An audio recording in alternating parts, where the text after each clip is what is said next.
আরও একটি নতুন ফোন নিয়ে হাজির হলাম বন্ধুরা। তো আজকের ফোনটি যে ফোনটি নিয়ে কথা বলবো সেটা হচ্ছে রেডমি K70 Pro। এই মডেলটি শীঘ্রই লঞ্চ হবে ভারতীয় বাজারে এবং বাংলাদেশি বাজারে।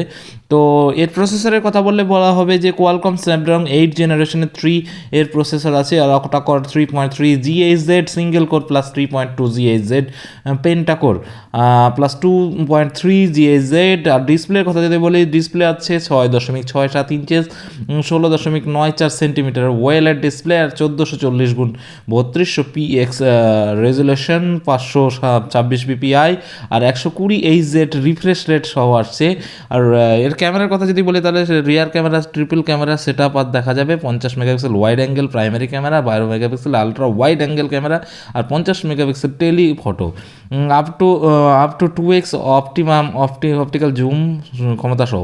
ফ্রন্ট ক্যামেরার কথা যদি বলি, ফ্রন্ট ক্যামেরা হচ্ছে 16 মেগাপিক্সেল ওয়াইড অ্যাঙ্গেল লেন্স আর full HD 30 fps video recording.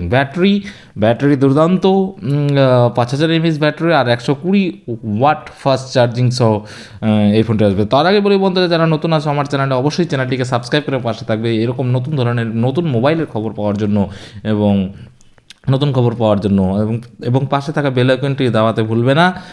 তো এর অন্যান্য বৈশিষ্ট্যের মধ্যে যদি বলি তাহলে এর জেনারেল সিম ওয়ান হচ্ছে ন্যানো, সিম 2 হচ্ছে nano, 5G supported in India.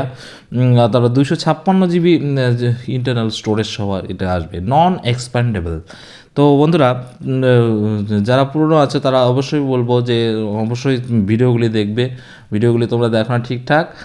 আশা করি ভালো লাগবে ভিডিওগুলো, যদিও একটু বোরিং লাগে এসব ভিডিও দেখতে, কিন্তু আশা করি তোমাদের ভালো লাগবে এবং সাপোর্ট করবে আমাকে অবশ্যই। থ্যাংক ইউ, ভালো থেকো।